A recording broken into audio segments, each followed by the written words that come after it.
Hi friends, இந்த வீடியோஸில் நம்ம என்ன பார்க்கலான்னா ப்ளவுஸோ தான் பார்க்க போகிறோம். ப்ளவுஸே வந்து பார்த்திங்கன்னா நான் சிங்கிள் ஃப்ரேமில் போடலாம் அப்படின்னு சொல்லி போட்டிருந்தேன். அதுக்கு மார்க் வந்து ரொம்ப ஈஸி தான். ஆனால் அதே ப்ளவுஸை லெஃப்ட் சைடு ரைட் சைடுன்னு சொல்லிட்டு நம்ம ரெண்டு சைடுமே போடலாம் சொல்லியிருந்தேன். கொஞ்சம் டிசைன் வந்து பெருசாக இருக்குது அப்படின்னா நம்ம ரெண்டு பார்ட்டாக போடுவோம். அந்த ரெண்டு பார்ட்டாக போடக்கூடிய டிசைன்ஸுக்கு நம்ம ப்ளவுஸில் வந்து எப்படி மார்க் பண்ணலாம் அப்படிங்கிறத இந்த வீடியோஸில் உங்களுக்கு கொஞ்சம் கிளியராக சொல்லித்தரேன். அதாவது லெஃப்ட் சைடில் ரைட் சைடில் ரெண்டுமே போடுறோம். அப்போ இதுக்கு எப்படி மார்க் பண்ணணும், இதுக்கு எப்படி மார்க் பண்ணணுன்றதை மார்க் பண்ணுறது எவ்வளோ கரெக்டாக நம்ம மார்க் பண்ணுறோமோ அதே போல் தான் நம்ம செட் பண்ணுறப்போ ரொம்ப ஈஸியாக வரும். லெஃப்ட் சைடு ரைட் சைட்லேயும் நம்ம ஜாயின் பண்ணுறது கூட பார்த்திங்கன்னா அந்த மார்க்கில் நம்ம எவ்வளோ கிளியராக பண்ணியிருக்கோமோ அதை நம்ம வச்சு ஜாயின் பண்ணுறப்போ ரொம்ப ஈஸியாக வந்துடும். நம்ம மார்க் பண்ணுறதே தப்பாக பண்ணியிருக்கோம் அப்படின்னு சொன்னிங்கன்னா உங்களுக்கு ஜாயின் பண்ணுறப்போ கரெக்டான ஜாயிண்டிங் வரவே வராது. ஆரி ஒர்க்லாம் பார்த்திங்கன்னா ஆரிக்காக மார்க் பண்ணுவாங்க இல்லையா, அந்த மாதிரி மார்க்கு கூட இதில் பண்ணிங்க அப்படின்னாக்க கொஞ்சம் ஜாயின் பண்ணுறது கஷ்டம்தான். ஏன்னா ப்ராடாக இருக்குது இல்லையா, லெஃப்ட் சைடு ரைட் சைடுன்னு போடுறோம் இல்லையா, அதனால இப்போ உங்களுக்கு அந்த ஜாயிண்டோட ப்ராப்ளம் வந்து ஜாயிண்டிங் சரியாகவே வரல அப்படின்னாக்க இந்த மாதிரி நான் சொல்கிற மெத்தடில் மார்க் பண்ணிவிட்டு நீங்கள் லெஃப்ட் சைடு ரைட் சைடுன்னு சொல்லிட்டு டிசைனை செட் பண்ணி போட்டு பாருங்கள். ரொம்பவே ஈஸியாக இருக்கும். ரொம்ப ஈஸியான முறையில் வந்து அந்த ப்ளவுஸை போடலாம். அப்படி இந்த மாதிரிலாம் நீங்கள் மார்க் பண்ணி பாருங்கள்.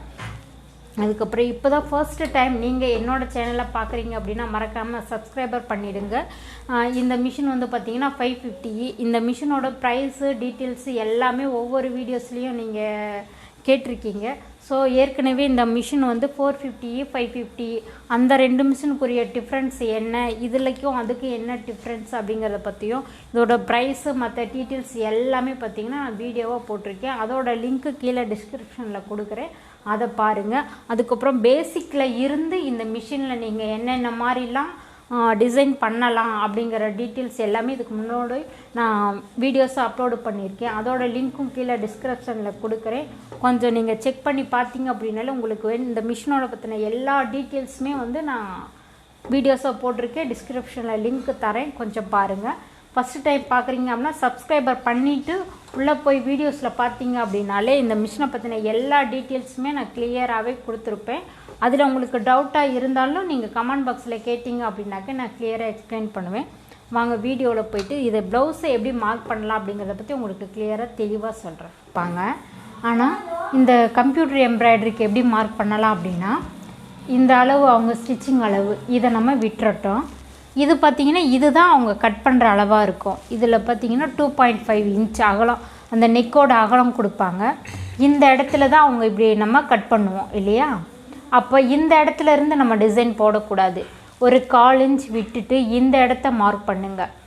அவங்க மார்க் பண்ணி கொடுத்த இடத்துல இருந்து ஒரு 1/4 இன்ச் அவுட்லைன் மாதிரிக்கு விட்டுட்டு இந்த பாருங்கள் இந்த மாதிரி சுற்றி மார்க் பண்ணி எடுத்துகிட்டு வந்துடுங்க. இறக்கத்துக்கு கூட இந்த மாதிரி மார்க் பண்ணி இதுக்கு இந்த சைடில் தான் நம்ம வந்து டிசைன் போட செட் பண்ணணும். அப்போ நீங்கள் டிசைன் போட்டோம் அப்படின்னா அவங்க கட்டிங் இந்த இடத்துல போட்டுட்டு அவங்க ஸ்டிச் பண்ணுறப்போ கரெக்டான அளவில் நெக்கு வரும். அப்படி நம்ம இந்த அளவை விட்டுட்டு அவங்க மார்க் பண்ண அதே அளவில் இங்கே நம்ம எம்ப்ராய்டிங் போட்டோம் ஸ்டார்ட் பண்ணோம் கார்னர் கொடுத்தோம் அப்படின்னா இந்த இடத்துல அவங்க கட்டிங் பண்ணுற மாதிரி ஆகிடும். இந்த பிளேஸில் அவங்க கட்டிங் பண்ணுறப்போ கழுத்து என்னாகும், இன்னும் சுருக்க ஆரம்பிச்சிடும், ரொம்ப கழுத்து குறுகலாக வந்துடும்.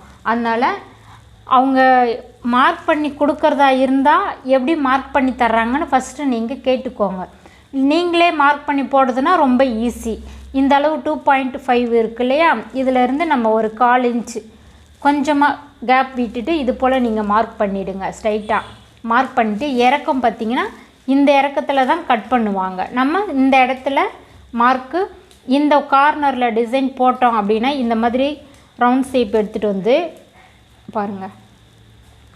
இதில் நம்ம போட்டோம் அப்படின்னா அவங்க கட்டிங் வந்து இப்படி போடுவாங்க. ப்ளவுஸோட கட்டிங் அவங்க வந்து என்ன பண்ணுவாங்க, இதில் இப்படி கட் பண்ணி எடுத்துகிட்டு வந்துடுவாங்க. இதில் கரெக்டாக வர்றப்ப அவங்க மடித்து கரெக்டான இதில் தையல் கொடுக்குறப்போ ரொம்ப கரெக்டாக வந்துடும்.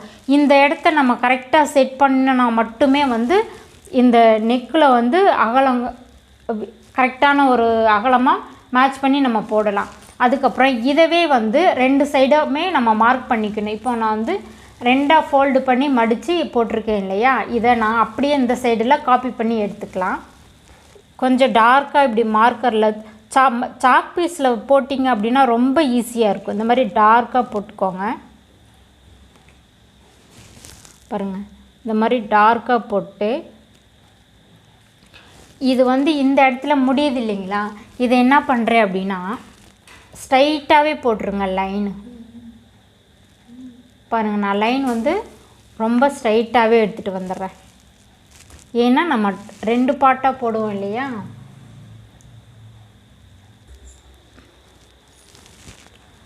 பார்த்தீங்களா, இது நான் எப்படி பண்ணியிருக்கேன்னா இந்த 2.5 இது மொத்தம் வந்து பார்த்திங்கன்னா 5 இன்ச்சில் வருது. இந்த கேப்பு வந்து 5 இன்ச்சில் வருது. இந்த இடத்துல தான் அவங்க மார்க் பண்ணி கொடுத்துருக்காங்க. இதில் இருந்து இந்த மார்க் மொத்தம் 5.5 இன்ச் 2.5 மொத்தம் 5 இருக்குது. நம்ம வந்து 1/4 இன்ச்சு பேக்கில் தள்ளி இந்த இடத்துல தான் நம்ம டிசைன் செட் பண்ணி போடணும். கீழே அதே போல் இறக்கம் பார்த்திங்கன்னா இதுக்கு கீழே தான் நம்ம இறக்கத்தில் போடணும். பார்த்திங்கன்னா டைலர் என்ன பண்ணுவாங்கன்னா இதில் கட் பண்ணுவாங்க. இதில் இப்படி கரெக்டாக இந்த ஃபஸ்ட்டு கட்டாக போட்டிருக்கேன் பார்த்திங்களா, இதில் கட் பண்ணி அவங்க ஸ்டிச் பண்ணுறப்ப கரெக்டான அளவில் வந்து நம்ம போட்டிருப்போங்கிற ஸ்டிச் வந்துடும். இந்த 2 கோடு ஏன் லாங்கில் போட்டிருக்கேன் அப்படின்னு சொல்கிறேன் பாருங்கள். இந்த 3 கோடுமே பார்த்திங்கன்னா லாங்கில் போட்டுக்கோங்க. இது சென்ட்ரு பார்த்திங்கன்னா இந்த மாதிரி மடிப்பு போட்டு தான் நம்ம எடுப்போம் இல்லையா, இந்த மடிப்பையும் லாங்காகவே வந்து போட்டுருங்க. ஏன்னா உங்களுக்கு ஃப்ரேமில் செட் பண்ணுறப்போ ரொம்ப ஈஸியாக இருக்கும் இந்த மாதிரி நீங்கள் பண்ணுறப்ப. இப்போ இந்த 3 கோடுமே இது இந்த லாங்கில் போட்டிருக்க கோடு இருக்குது பார்த்திங்கன்னா, இந்த கோடு கார்னரில் தான் நம்ம டிசைன் செட் பண்ணணும். இந்த 3 கோடு இப்படி போட்டு ஃபஸ்ட்டு இந்த சைடு போடுவோம். ரெண்டாவது ஃபஸ்ட்டு வந்து லெஃப்ட் சைடு போட்டு ரெண்டாவது என்ன பண்ணுவோம், ரைட் சைடில் போடுவோம். அது எப்படி போடுறோம் அப்படின்னா பாருங்கள், இப்போ நம்ம ஃபுல்லாக செட் பண்ண முடியாது இல்லையா. இந்த லெஃப்ட் சைடில் போடுறப்போ இந்த இடம் இருக்குது பார்த்திங்களா, இதை தான் சென்டரில் நம்ம வைக்கணும். பாருங்கள், இது வந்து அந்த மிஷினில் இருக்கிற கிராஃப் ஷீட் அதோட இதுதான் ஜெராக்ஸ் தான் இது. இது என்ன பண்ணலான்னா பாருங்கள், இது சென்ட்ரு பாட்டு வருதுங்களா, இந்த சென்ட்ரு பாட்டை இங்கனையே வைக்கணும். இது போல் நம்ம செட் பண்ணிக்கலாம். பாருங்கள், இந்த சென்ட்ரு பாட்டை கரெக்டாக இந்த இடத்துல நான் 2வது கோடில் டிசைன் போடுவேன்னு சொல்லியிருக்கேன் பார்த்திங்களா, அதனால் இந்த இடத்துல நீங்கள் கரெக்டாக இந்த லாங்கு கீழே பாருங்கள், இந்த அளவுக்கு லாங் போட்டு இந்த இடத்துல இதுக்கு கீழே இந்த சைடில் நீங்கள் டிசைன் செட் பண்ணுறப்போ உங்களுக்கு பாருங்கள் இதிலே 10 கட்டை வந்திருக்கு இல்லையா, இதுக்குங்கிட்ட நீங்கள் செட் பண்ணிவிட்டு டிசைன் போடுறப்போ கரெக்டான அளவில் வரும். இது போல் வந்து கரெக்டாக பாருங்கள் சென்ட்ரு இந்த சென்டரில் முடியும். இதுதான் சென்டராக நான் கேட்டிருக்கேன். இதுக்குள்ளே தான் 2.5 இன்ச் அளவு வரும். அதனால் நம்ம இதுக்கு இங்கிட்ட டிசைன் போட்டோன்னா இதில் இருந்து ஸ்டார்ட் பண்ணி இப்படி போட்டு கரெக்டாக இந்த கார்னர் வருது பார்த்திங்களா, இதுதான் கார்னரை செட் பண்ணக்கூடிய ஒரு பிளேஸ் நமக்கு கிடைக்கும். இந்த ஃபஸ்ட்டு இது வந்து கட் பண்ணக்கூடிய அளவு, ப்ளவுஸு தைக்கிறதுக்காக அவங்க கட் பண்ணக்கூடிய அளவு இந்த இதில் தான் நம்ம போடணும். நம்ம 1/4 இன்ச்சு எக்ஸ்ட்ரா விட்டு நான் மார்க் பண்ண சொல்லியிருந்தேன், இதைத்தான் நம்ம சென்ட்ரு பண்ணிவிட்டு இப்படி பண்ணிங்க அப்படின்னாலே கரெக்டாக வந்துடும். இது லெஃப்ட் சைடில் போடக்கூடிய பேஸு கரெக்டாக இதில் மார்க் பண்ணிவிட்டு இந்த சென்ட்ரு கோடு வருது பார்த்திங்களா, இதை நம்ம சென்ட்ரு பண்ணிவிட்டு டிசைனை இதுக்குள்ளே தான் நம்ம செட் பண்ணணும். இதை செட் பண்ணிட்டோம் இல்லையா, இதை இப்போ நம்ம டிசைன் போட்டு முடிச்சிருச்சு அப்படின்னாக்க அதை அப்படியே என்ன பண்ணலாம் அப்படின்னா இதை இப்படியே எடுத்துட்டு பாருங்கள் ரைட் சைடு போகிறப்ப இந்த ரைட் சைடு போகுது பார்த்திங்களா, அப்போ இதை தான் சென்டராக வைக்கணும். பாருங்கள் இந்த மாதிரி செட் பண்ணணும். உங்களுக்கு புரிகிறதுக்காக தான் கிராஃப்ட் ஷீட் வச்சு காட்டுறேன் பாருங்கள். இப்போ வந்து லெஃப்ட் சைடில் வச்சோம் இல்லையா, இப்போது ரைட் சைடில் வைக்கிறப்போ என்ன பண்ணலான்னா இந்த கார்னரை சென்டராக வைக்கணும். இதை சென்ட்ரு பண்ணிவிட்டு இப்படி நீங்கள் செட் பண்ணிவிட்டு இங்கே கரெக்டாக முடிகிற மாதிரி போட்டிங்க அப்படின்னாலே உங்களுக்கு கரெக்டான அளவில் இந்த 2.5 இந்த கேப்பு கோணையாக வர இது பார்த்திங்கன்னா ஒரு சில பேர் இப்படி கோணையாக போட்டிருப்பாங்க. நிறைய இதில் பாருங்களேன் உங்களுக்கே தெரியும், இப்படி கோணையாக போடுறது இது மாதிரி. இந்த மாதிரி நீங்கள் கரெக்டான இதில் மார்க் பண்ணிவிட்டு நீங்கள் செட் பண்ணிங்கனாலே ரொம்ப ஈஸியாக ப்ளவுஸஸ் வந்து இந்த இடத்துல நம்ம மேட்ச் பண்ணி போட்டுடலாம். ஜாயிண்டிங் வந்து பார்த்திங்கன்னா ரொம்ப ஈஸியாக வரும். ஏன்னா நம்ம இதுக்கு இந்த சைடில் செட் பண்ணுறோம், இங்கே இதில் செட் பண்ணுறோம். கீழே வந்து பார்த்திங்கன்னா இந்த கரெக்டான இந்த பெரிய கோடு போட்டிருக்கோம் பார்த்திங்களா, சென்டரா இந்த கோடு முடியும் பாருங்கள். இப்படி வைக்கிறீங்களா, இப்போது இது முடியுது, எந்த இடத்துல முடியுது அப்படிங்கிறத இதில் நம்ம நம்பரை ஈஸியாக செக் பண்ணிவிட்டு இதில் ஜாயின் பண்ணி ஒரே டைமில் செட் பண்ணோம் அப்படின்னா ரொம்ப ஈஸியாகவே டிசைன்ஸு போட்டுடலாம். இது லெஃப்ட் சைடில் போடக்கூடியதுக்கு, இது ரைட் சைடில் போடக்கூடியதுக்கு. இப்போ இப்படி கட் பண்ணி அவங்க எடுத்துகிட்டு வந்துடுவாங்க. இதில் கட் பண்ணி போடுறப்போ உங்களுக்கு அந்த கழுத்து குறுகள் இல்லாமல் கரெக்டான அளவில் வந்துடும். அதுக்கப்புறம் பாருங்கள், இது ஏன் நான் மார்க் பண்ணியிருக்கேன் அப்படின்னா, இப்போ இது ஃபுல் ப்ளவுஸு ஓரளவுக்கு இது ஃபுல் ப்ளவுஸில் வந்துருச்சுங்களா. இப்போ உங்களுக்கு தேவை அப்படின்னா அந்த இடத்துல ஒரு மாதிரி இன்ட்டு கொடுத்து வச்சுக்கலாம். ஏன்னா இது ப்ளவுஸு ஃபுல்லாக போடக்கூடியதுக்காக நீங்கள் புட்டாஸ் செட் பண்ணிக்கலாம். நம்ம பாட்டாக போடுறோம் இல்லையா, பாருங்கள் இந்த மாதிரி அங்கங்கே ஸ்டார்டிங்லேயே கொஞ்சம் செட் பண்ணிக்கோங்க. நம்ம இப்போ லெஃப்ட் சைடில் போடுறோம் இல்லையா, இந்த கழுத்தை செட் பண்ணுவோம். இந்த கழுத்தை செட் பண்ணுறப்பவே நீங்கள் இதில் புட்டாஸும் செட் பண்ணி வச்சிடலாம். அப்போ இந்த பாருங்கள் லெஃப்ட் சைடில் போடுது, கையோடு நீங்கள் புட்டாஸும் செட் பண்ணிட்டீங்க அப்படின்னாலே ஃபுல்லாக புட்டாஸ் போட்டு முடிச்சிடும்.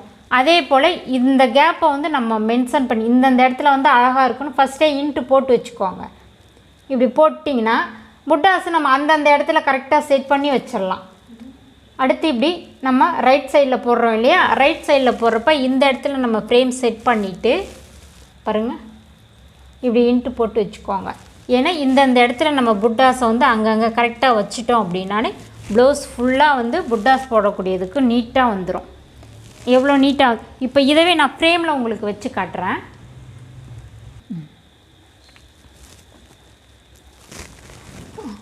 ஃப்ரேமில் பாருங்கள், கரெக்டாக இந்த லெஃப்ட் சைடில் போட்ட பெரிய கோடு இருக்குது இல்லையா, இதுதான் டைலர் மார்க் பண்ணி கொடுத்த கோடு. இது நம்ம பக்கத்தில் போட கோடு இல்லையா, அதுதான் நான் லாங்காக போட்டேன் இல்லையா. இந்த பெரிய கோடு கரெக்டாக இந்த சென்டர் மிட் பாயிண்ட் இருக்குது பாருங்கள், இந்த மிட் பாயிண்ட்டும் கீழே பாருங்கள் இந்த மிட் பாயிண்ட்டும் கரெக்டாக நேராக வர்றது மாதிரி செட் பண்ணணும். அதுக்காக தான் இந்த கோடு போட்டிருக்கேன். நான் லாங்காக கோடு போட்டிருக்கேன் பார்த்தீங்களா. இந்த மாதிரி நீங்கள் ஃபுல்லாக கோடு போட்டிங்க அப்படின்னாலே இந்த மிட் பாயிண்ட்டு கரெக்டான கோடில் வந்துடும். அப்போ உங்களுக்கு செட் பண்ணுறப்போ ரொம்ப ஈஸியாக இருக்கும் பார்த்தீங்களா. இப்போ லெஃப்ட் சைடில் இருக்கக்கூடிய டிசைன்ஸு இதில் வந்துடும். நம்ம இந்த இடத்த சென்ட்ரு பண்ணி போட்டதுனால என்ன ஆகுது அப்படின்னா, இந்த இடத்துல நம்ம சென்ட்ரு ஸ்டார்ட் பண்ணுவோம். கழுத்து பகுதி இந்த இடத்துல ஸ்டார்ட் பண்ணுறோம் இல்லையா, கரெக்டாக இந்த மிட் பாயிண்ட்டு தான் நமக்கு சென்டராக வரும் கிராப் சீட்டில். பாருங்கள் இப்போ உங்களுக்கு சென்டராக கரெக்டாக வந்துருச்சுங்களா. இந்த மிட் பாயிண்ட்டு இந்த கார்னரில் கரெக்டாக இந்த இடத்துல இருந்து இப்போ இதை நம்ம கரெக்டாக இந்த சென்டரை அளவு வச்சுட்டு இந்த கார்னரில் நெக்கோட இதை ஸ்டார்டிங் கொடுத்தோம்னா இப்படி வந்து கரெக்டாக இதில் வந்து பாருங்கள் இந்த சைடு 3 கட்டம் தள்ளி இந்த இடத்துல டிசைன் எண்டு முடிகிற மாதிரி நம்ம செட் பண்ணிக்கணும். இப்படி முடிகிற மாதிரி செட் பண்ணிட்டோம் அப்படின்னாலே கரெக்டாக இருக்கும் போடுறதுக்கு. இது வந்து லெஃப்ட் சைடில் போடுறதுக்கு. இதே ரைட் சைடில் போடணும் அப்படின்னா இந்த லாஸ்ட்டில் கோடு போட்டிருந்தேன் பார்த்தீங்களா, இந்த லாஸ்ட்டு கோடை இந்த மிட் பாயிண்டில் எடுத்துகிட்டு வந்துடணும். அப்போ உங்களுக்கு ரைட் சைடில் போடுறப்போ இந்த ஃப்ரேம் இந்த சைடு வந்துடும், ரைட் சைடில் இருக்கக்கூடியது இங்கே வந்துடும். அப்போ உங்களுக்கு இந்த ரைட் சைடும் கொடுத்துட்டோம் அப்படின்னா சென்ட்ரு ஜாயின் பண்ணுறோம் இல்லையா, அந்த சென்ட்ரு ஜாயிண்ட்டுக்காக தான் இந்த சைடு 2.5 இந்த சைடு 2.5 வச்சு சென்டராக ஒரு கோடு போட்டிருக்க பார்த்தீங்களா. இந்த கோடு தான் இந்த இடத்துல நம்ம சென்டரை வந்து சரி பண்ணிக்கணும். அட்ஜஸ்ட்மெண்ட்டு பண்ணி நம்ம செட் பண்ணோம் அப்படின்னாலே ப்ளவுஸில் வந்து ரொம்ப ஈஸியாக கற்றுக்கலாம். ஈஸியாக லெஃப்ட் சைடும் ரைட் சைடும் ஜாயின் பண்ணிக்கலாம். இந்த மெத்தடில் நீங்கள் மார்க் பண்ணுங்கள். இந்த மெத்தடில் மார்க் பண்ணி ப்ராக்டிஸ் பண்ணிட்டீங்க அப்படின்னாலே ரொம்ப போதும். ஏன்னா இதை நம்ம மறக்கவே கூடாது. இது வந்து டைலர் வந்து அவங்க கட் பண்ணுறதுக்காக மார்க் பண்ணி கொடுத்தது. அதுக்கு பக்கத்தில் நம்ம இது டைலர்கிட்டையோ நீங்கள் கட் பண்ணுறதா இருந்தால் உங்களுக்கு ஈஸியாக இருக்கும். ஒருவேளை நீங்கள் எம்ப்ராய்டிங் மட்டும் போடுறோம், டைலர் அவங்க மார்க் பண்ணி தர சொன்னீங்க அப்படின்னாக்க அவங்க கிட்ட கேட்டுக்கோங்க ஃபஸ்ட்டு, நீங்கள் உங்கள் கட்டிங் அளவு மார்க் பண்ணியிருக்கீங்களா, இல்லை நான் எம்ப்ராய்டிங் போடுற அளவுக்கு மார்க் பண்ணியிருக்கீங்களா. இந்த 2 மார்க்குமே கேட்டு வாங்கிக்கோங்க. இந்த 2 மார்க்குமே வாங்கிக்கிட்டீங்க அப்படின்னாலே நீங்கள் டிசைன் செட் பண்ணுறப்போ ரொம்ப ஈஸியாக அவங்களுக்கு கேட்ட மாதிரி நீங்கள் எம்ப்ராய்டிங் போட்டு தரலாம். நீங்கள் கேட்காம இந்த ஒரு மார்க்கை மட்டுமே வச்சுட்டு போட்டிங்க அப்படின்னாலே கழுத்து குறுகல் வந்துடும். ஒரு சில பேர் பாருங்கள் 2.5 வச்சுருப்பாங்க, 2.75 வச்சுருப்பாங்க, 2.25, 2.5, 2.25 அப்படி இருக்கும். இந்த இடத்துல நீங்கள் வைக்கிறப்ப என்ன ஆகுது, இப்போ பாருங்கள் இவங்க வந்து 2.5 இன்ச் அளவுள்ள ப்ளவுஸு.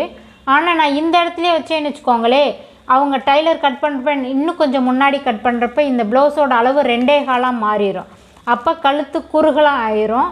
நம்ம போட்ட டிசைன்ஸுக்கோ அவங்க ப்ளவுஸு தைக்கிறதுக்கோ ரொம்ப கஷ்டமாக போயிடும். ப்ளவுஸு தைக்கிறது வந்து நம்ம போட்டு கொடுக்குறதுக்கு அப்புறம் தான் அவங்க தைக்க ஆரம்பிப்பாங்க. இந்த இதை வந்து நம்ம கரெக்டாக பார்த்துட்டோம் அப்படின்னாலே ரொம்ப ஈஸியாக வந்துடும். இது மாதிரி நம்ம செட் பண்ணிவிட்டு பாருங்கள், இந்த கேப் கிடைக்கிது பார்த்தீங்களா, இந்த கேப்பில் எல்லாமே நீங்கள் புட்டாஸ் ரெடி பண்ணி போட்டுக்கலாம். இவ்வளோ புட்டாஸ் ரெடி பண்ணாலே போதும். இந்த இடம் எல்லாம் பார்த்தீங்கன்னா சைடு ஜாயிண்டிங்கில் உள்ளே போயிடும். அதனால் இந்த அளவுக்கு நீங்கள் மார்க் பண்ணிவிட்டு லெஃப்ட் சைடில் போகிறப்ப புட்டாஸ் செட் பண்ணிடுங்க, ரைட் சைடு போகிறப்ப புட்டாஸ் செட் பண்ணிடுங்க. இந்த சென்ட்ரு செட் பண்ணுறோம் இல்லையா, அது எப்படி செட் பண்ணலாம் அப்படிங்கிறத நம்ம டிவைஸில் நான் போட்டு உங்களுக்கு காட்டுறேன். அப்போ உங்களுக்கு ரொம்ப யூஸ்ஃபுல்லாக இருக்கும், ரொம்ப புரியும். இந்த மாதிரி ஃபஸ்ட்டு மார்க் பண்ணிட்டீங்க அப்படின்னாலே நான் வந்து ப்ளவுஸு வந்து செட் பண்ணுறப்போ டிசைன் போடுறப்போ உங்களுக்கு ஈஸியாக புரியும். பாருங்கள், இந்த 3 கோடு மறக்காமல் போட்டுக்கோங்க. ப்ளவுஸில் போடுறப்ப இந்த 3 கோடை போட்டுட்டு இந்த மிட் பாயிண்ட்டை வச்சு கரெக்டாக ஜாயின் பண்ணி போட்டிங்கன்னா ரொம்ப ஈஸியாக வந்துடும். ப்ளவுஸில் வந்து மார்க் பண்ணுறது இவ்வளோ தான். இதை கரெக்டாக நீங்கள் பார்த்து பண்ணிவிட்டு இது பண்ணிங்கன்னா போதும். நான் நெக்ஸ்ட்டு வீடியோஸில் வந்து உங்களுக்கு இதை நான் எப்படி செட் பண்ணுறேன், டிசைன் போடலாம் அப்படிங்கிறத லெஃப்ட் சைடில் செட் பண்ணி டிசைன் போட்டு உங்களுக்கு நான் காட்டுறேன். ஃப்ரெண்ட்ஸ், நான் சொன்ன மெத்தடில் இந்த மெத்தடில் நீங்கள் ப்ளவுஸை வந்து மார்க் பண்ணி பண்ணிட்டீங்க அப்படின்னாலே ரொம்ப ஜாயிண்ட் அந்த left side right side join பண்ணுற ப்ராப்ளம்ஸ் வரவே வராது. பாருங்கள் எவ்வளோ நீட்டாக நான் பண்ணியிருக்கேன்னு. இந்த மாதிரி நீங்கள் பண்ணுறப்போ உங்களுக்கு இந்த ப்ராப்ளம் எதுவுமே வராது, ஈஸியாக கற்றுக்கலாம். இது நீங்கள் இதை ஃபஸ்ட்டு நல்லா கிளியராக தெரிஞ்சுக்கிட்டீங்க அப்படின்னாலே ரொம்ப ஈஸி. இந்த மிஷினில் வந்து எம்ப்ராய்டிங் போடுறதோ ப்ளவுஸுக்கு அதுவும் எம்ப்ராய்டிங் போடுறது இன்னும் ரொம்ப ஈஸி தான். இந்த மெத்தட்ஸை நீங்கள் ஃபஸ்ட்டு கிளியராக புரிஞ்சுக்கிட்டு ப்ராக்டிஸ் மாதிரி போட்டு பார்த்துட்டிங்க அப்படின்னாலே அதுக்கப்புறம் நீங்கள் நெக் ஜாயின் பண்ணிங்க. இதே போல் நீங்கள் போட்டுட்டு கூட சிங்கிள் ஃப்ரேமில் உள்ள டிசைன்ஸை ஃபஸ்ட்டு போட்டு பார்த்துக்கோங்க. நான் சிங்கிள் ஃப்ரேமில் போடக்கூடிய டிசைன்ஸ் ஏற்கனவே நான் வீடியோஸாக போட்டிருக்கேன்.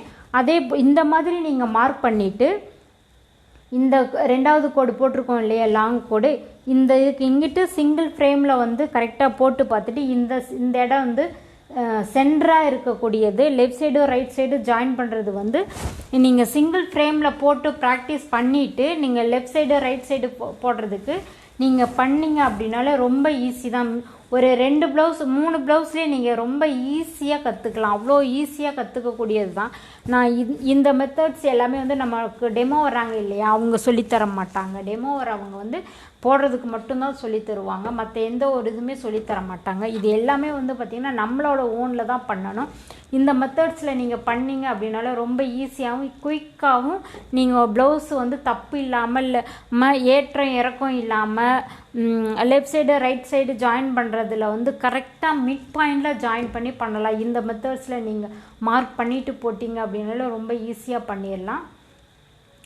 இந்த வீடியோ யூஸ்ஃபுல்லாக இருக்கும்னு நினைக்கிறேன். ஏன்னா நிறைய பேர் வச்சுட்டு இந்த left side right side join பண்ணுறது தான் ரொம்ப ப்ராப்ளமாக இருக்குது அப்படின்னு சொல்லிட்டு எனக்கு கொஞ்சம் பேர் கால் பண்ணி கேட்டாங்க. அதுக்காக தான் போட்டிருக்கேன். இந்த மாதிரி நீங்கள் மார்க் பண்ணிவிட்டு செட் பண்ணி பார்த்துட்டு போட்டுட்டு எனக்கு சொல்லுங்கள், உங்களுக்கு எப்படி இருந்தது, ஈஸியாக இருந்ததா இல்லையான்னு. அதுக்கப்புறம் இன்னும் உங்களுக்கு புரியல அப்படின்னா அதுக்கு இன்னும் வேறு மாதிரி நான் கொஞ்சம் எக்ஸ்ப்ளனேஷன் இருக்குது, அதை நான் கொடுக்குறேன். இந்த வீடியோ ஃபஸ்ட் டைம் பார்க்குறீங்க அப்படின்னா மறக்காமல் சப்ஸ்கிரைபர் பண்ணுங்கள்.